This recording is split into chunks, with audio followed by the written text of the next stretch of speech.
എന്തൊരു പാരമ്പര്യ നിങ്ങളുടേത്. സാധാരണ പാരമ്പര്യമായി BP വരും, ഷുഗർ വരും. പക്ഷെ നിങ്ങൾക്ക് പാരമ്പര്യമായി സെറ്റപ്പ് ആണല്ലോ വരുന്നത്. നോക്കൂ, എന്റെ അച്ഛൻ ഡോക്ടറായിരുന്നു, അതുകൊണ്ട് ഞാനും ഡോക്ടറായി. പാരമ്പര്യം നിലനിർത്തി. നിന്റെ അച്ഛന് സെറ്റപ്പ് ഉണ്ടായിരുന്നു, നിനക്കും ഇപ്പൊ സെറ്റപ്പായി. എന്തായാലും അച്ഛന്റെ മകൻ തന്നെ. അതെ, ഞാൻ എന്താ ചെയ്യേണ്ടതെന്ന് പറയൂ. ഇവള് ഗർഭിണിയാണ്. ആ, കൺഗ്രാറ്റ്സ്. നല്ല കുട്ടി ജനിക്കട്ടെ. അല്ല, ഇപ്പോ ഈ കുഞ്ഞ് വേണ്ടെന്ന. ഓഹോ, അബോഷനാ?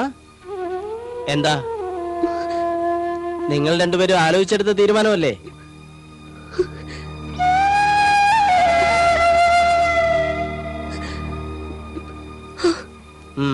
ശരി, നിങ്ങൾ രണ്ടുപേരുടെയും തീരുമാനം അതാണെങ്കിൽ ഞാനിപ്പോ അതിനെ കുറിച്ച് എന്തു പറയാനാ? ഇയാൾ അകത്തേക്ക് ചെല്ല്. സിസ്റ്റർ, ഇയാളുടെ BP ഒന്ന് ചെക്ക് ചെയ്യേ. ചെല്ല്.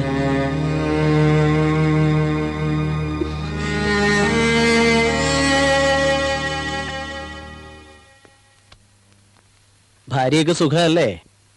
അവളും ഗർഭിണിയായിരിക്കുക. അമ്മോ, ഏതായാലും നീ സോഷ്യലിസം നടപ്പിലാക്കിയിരിക്കുന്നു. മുതലാളിമാരായാലും ഇങ്ങനെ വേണം. ഇരിക്കേ ഇരിക്കേ.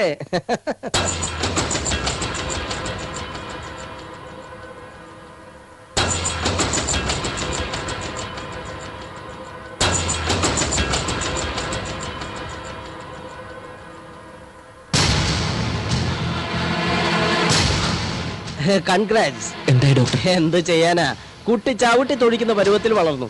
ഇനി അബോർഷൻ ചെയ്യാൻ പറ്റില്ല.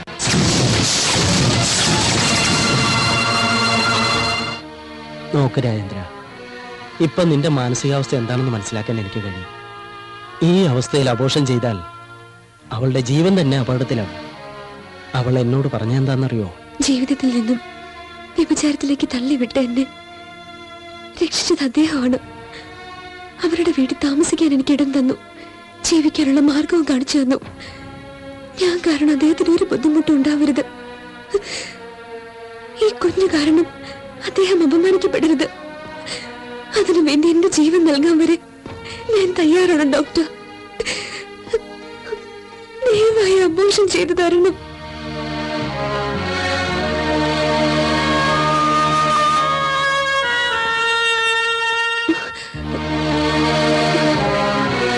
സിന്ധു, ഞാനൊരു തീരുമാനത്തിലെത്തി. നീ കുഞ്ഞിനെ പ്രസവിക്കണം. എന്താ ചെയ്യേണ്ടതെന്ന് എനിക്കറിയാം. ഇതാണ് എന്റെ തീരുമാനം.